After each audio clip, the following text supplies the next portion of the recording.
गोष्ट खरी आहे की या रत्नागिरी जिल्ह्यामध्ये आणि विशेषतः ह्या संपूर्ण परिसरामध्ये आपण सगळे जाती धर्माचे लोक गुण्यागोविंदानं नांदतो, अतिशय चांगल्या पद्धतीनं काम करतो. व छोटा मच्छीमार असेल, लापणकार असेल, ट्रॉलरवाला असेल, गिलनेटवाला असेल, बलाववाला असेल, ही सगळी लोक आपण एकत्र येऊन काम करतो. आपल्यामध्ये कुठेही वाद नाही, परंतु आपल्यामध्ये काही लोक वाद लावण्याचा प्रयत्न करतात. अमजदभाई, माझ्या मनामध्ये जी एक शंका येते त्या शंकेचं उत्तर मला या 6 महिन्यात सापडूच शकलं नाही.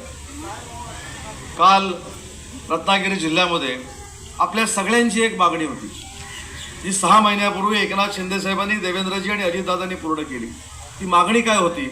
की छत्रपती संभाजीनगरला वक्फ बोर्डचं जे ऑफिस होतं, आपल्याला वक्फ बोर्डचे काही जर प्रश्न असतील तर छत्रपती संभाजीनगरला जावं लागायचं. पण जिल्ह्यातल्या सगळ्या मुस्लिम बांधवांनी सांगितलं की आम्हाला न्याय देण्यासाठी या कार्यालयाची ब्रांच जर रत्नागिरीमध्ये सुरू करता आली तर अतिशय चांगल्या पद्धतीची गोष्ट होईल. ती आपण 6 महिन्यापूर्वी सुरू केली, त्याचं इंटेरियर केलं आणि त्याचा लोकार्पण सोहळा होता. आणि त्याला काही लोकांनी, मोजक्या लोकांनी विरोध केला. आता मोजक्या लोकांनी विरोध केल्यानंतर माझ्या मनामध्ये एक जी शंका आली ती आज या व्यासपीठावरनं सांगितली पाहिजे.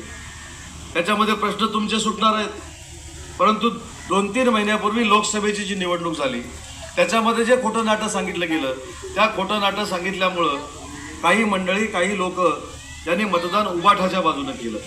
पण काल ज्यावेळी वक्फ बोर्डाच्या कार्यालयाला विरोध झाला त्यावेळी ज्यांना तुम्ही मतदान केलं होतं ते तुमच्या बाजूनं कुठं उभं राहिले? तुमच्या बाजूनं उभं राहणारे एकनाथ शिंदे साहेबांच्या शिवसेनेतलेच पदाधिकारी होते. काल आम्ही त्या कार्यक्रमाचं नियोजन केलं, त्याचं उद्घाटन केलं आणि त्या कार्यक्रमामध्ये जाहीरपणाने मी हे पण सांगितलं की माननीय देशाचे पंतप्रधान नरेंद्र मोदी साहेब झाल्यानंतर मुस्लिम बांधवांना हा देश सोडावा लागेल अशा पद्धतीचं खोटं नाटक विष तुमच्या सगळ्यांच्या मनामध्ये भरवण्यात आलेलं होतं. परंतु नरेंद्र मोदी देशाचे पंतप्रधान झाले. देशाचे पंतप्रधान झाल्यानंतर संविधान पुन्हा एकदा अबाधित राहील ही भूमिका माननीय नरेंद्र मोदी साहेबांनी घेतली. परंतु आमचे विरोधक ज्यावेळी अमेरिकेला गेले तेव्हा अमेरिकेला त्यांनी जाऊन सांगितलं की तुमचं सगळ्यांचं आरक्षण आमचं सरकार आलं तर आम्ही काढून घेणार आहोत. तुम्हाला देखील आरक्षण आहे, आपल्या कोकणी मुस्लिम बांधवांना देखील ओबीसीचं आरक्षण आहे आणि ते ओबीसीचं आरक्षण आम्ही काढून घेऊ असं सांगणारे कोण आहेत? तर ते काँग्रेसचे नेते आहेत. आता तरी आपल्या सगळ्यांचे डोळे उघडले पाहिजेत.